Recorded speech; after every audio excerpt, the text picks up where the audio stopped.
Police in Southwest Michigan are investigating a violent carjacking tonight. Sturgis police say they're looking for this man.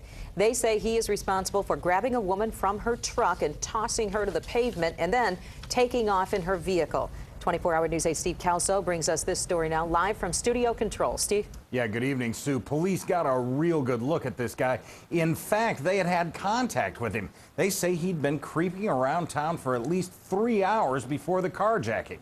I also spoke with the victim today, and although she's uninjured, she was absolutely terrified. And she couldn't go to sleep last night. It's just horrible. She is the victim of the only carjacking in the history of Sturgis. She doesn't speak English and she doesn't want to be identified. Her daughter provided the translation. And then the guy basically took the keys out of her hand and shook her really bad.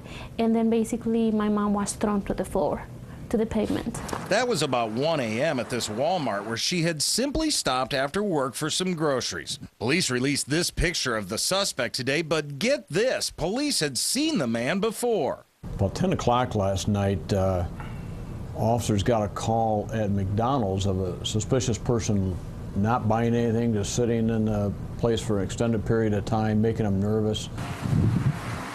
He told a St. Joseph County deputy that he was waiting for a ride and he could use a lift to Walmart.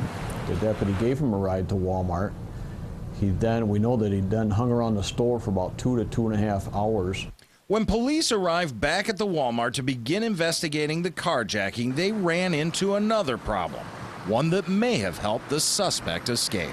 There was a language barrier, and by the time they got somebody to interpret for her and get the call out, it was 8 minutes later, and the subject was gone.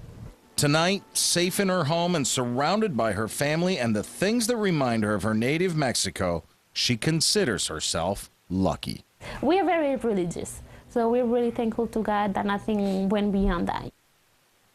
Police have released information on the stolen SUV to police agencies statewide. It is a gray 2004 Chevy Trailblazer with Michigan tags 1FDQ43. What still has police baffled this evening is they are unclear on motive.